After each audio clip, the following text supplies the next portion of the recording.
Hey, I'm Creech and this is Creech and Cars. One thing that has become clear over the past 20 years in the automotive industry is that bigger is better. Today, we'll be taking an early look at the Audi Q9, the full-size luxury SUV that's on its way to fill out Audi's SUV lineup and take on its German rivals, the Mercedes GLS and BMW X7.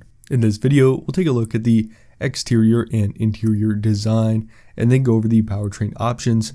The Q9 will be an ICE vehicle. Finally, I'll compare it to the competition to see if the Q9 has what it takes to compete with its more established rivals. Let's start on the exterior, where spied shots of a camouflaged Q9 out for testing give us a pretty good idea of the direction Audi is taking the design. The Q9 should pretty much just be an enlarged Q7.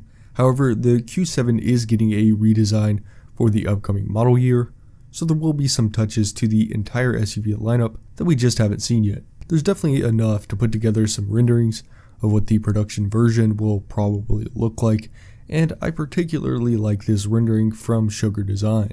The large grille and distinctive LED lighting are the main design features, while the rest of the Q9 is fairly conservative and restrained, especially when compared to the X7, which has grown to be quite grotesque. The Q9 looks much classier than the X7, but still sportier than the GLS, as the Q9 borrows the fender flares from its platform mate, the VW Atlas, which gives it a more aggressive stance. The side profile will likely remain status quo for an Audi SUV, just stretched to larger dimensions than ever before. The wheels will have to be sizable to match up with the competition, probably 21 inches, and there may even be an option for 22-inch rims. The rear is where the real mystery is.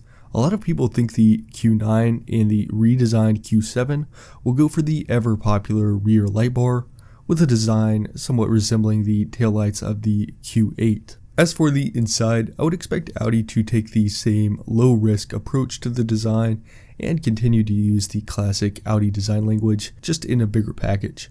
With that in mind, the Q9 should be very similar to the Q7, but there are a couple of key differences on the interior that you might see. First, I think there will be an additional screen up front for the front passenger. This would be similar to the bigger competition and is just becoming more popular in general in larger cars and luxury vehicles. Speaking of screens, I think large tablet-style screens will also come standard for the second row passengers, and behind that, a lot of the extra space in the Q9 will go to the third row. The Q7 does offer a third row, but it's very tight and not optimal for regular use. That all changes with the Q9, where the third row will be more easily accessible and more comfortable on longer trips. There will also be some additional passenger luxuries like more charge ports and heated and cool seats for the second row and heated seats in the third row. The Q9 should also bring some new exclusive interior color and material options. Underneath it all is a gas powertrain, which means this will likely be the last all-new Audi model that isn't fully electric. We don't know the exact engine or performance numbers just yet, but pulling from the VW engine bin, the base model Q9 should get a 3.0-liter twin-turbo V6, making around 350 horsepower, while the higher performance SQ9 will grant access to a 4.0-liter twin-turbo V8 that will bump the power output up to around 500 horsepower and 570 pound-feet of torque. The Q9 will likely carry over the mild hybrid system from the Q7, and outside of the United States, particularly in Europe, there will probably also be a diesel powertrain offered. The all-around performance numbers and features should be right in line with the X7 and GLS, and to go into a more in-depth comparison, this full-size matchup should be typical of the other German 3 comparisons that can be made for other segments. On paper, the Q9, X7, and GLS will be nearly identical, and much of the choice for buyers cross-shopping these offerings will come down to personal tastes in design and ride feel. Typically, BMW is the go-to option for those who prefer a sportier drive, while Mercedes offers a more pure luxury experience. Audi has always been the odd one out for those who want something a little different, and that's not really a bad thing. The Q9 is still about a year or two out from the first deliveries, and upon release, I think it will attract a lot of buyers who want a big German SUV, but want to switch it up with something new and exciting and just stand out from the crowd a little more. The pricing will be right around the competition, if not slightly cheaper.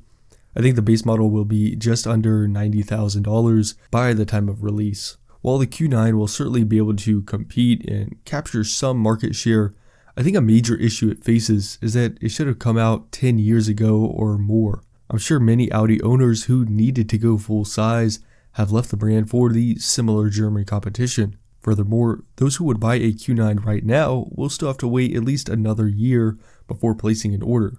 From there, Audi will have to begin working on a full-size SUV that is electric if the brand wishes to maintain its goal of going all electric by 2033.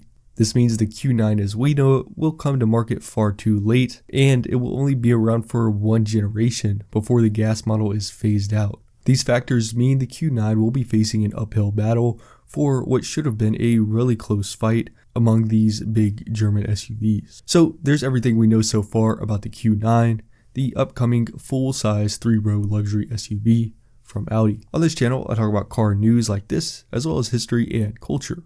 If you like this video, check out the rest of the channel and subscribe so you don't miss future uploads. Thanks for watching, and I'll see you next time.